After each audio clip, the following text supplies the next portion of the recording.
Terça-feira, Loron Ronulo sai Loron Icos ba deputado quinta legislatura. Hodi halot sira nessa sang, hodi fofali Fátima sexta legislatura.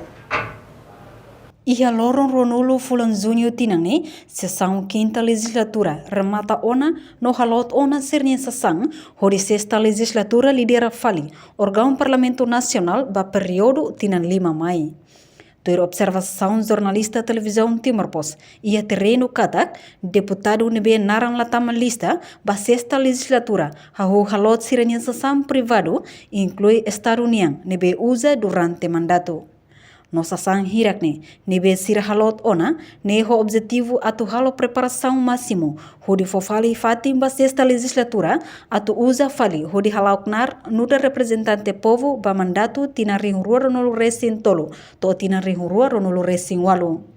Presidente Parlamento Nacional Aniceto Guterres Lopes acompanha o técnico Sira halot sasang ia sala plenária inclui halo mudança ba fatin Sira. No jornalista televisão Timor-Post, Coco atu halo entrevista ao presidente do Parlamento Nacional, Aniceto Guterres Lopes, mas bela consegue tamba ocupado. Imelda Fátima Cardenio Alves, da televisão Timor-Post.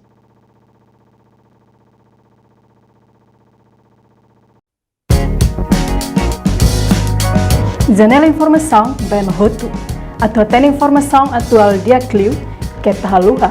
Anehan botão subscribe, like, halo, comentário, no faz tudo também mídia social Roto.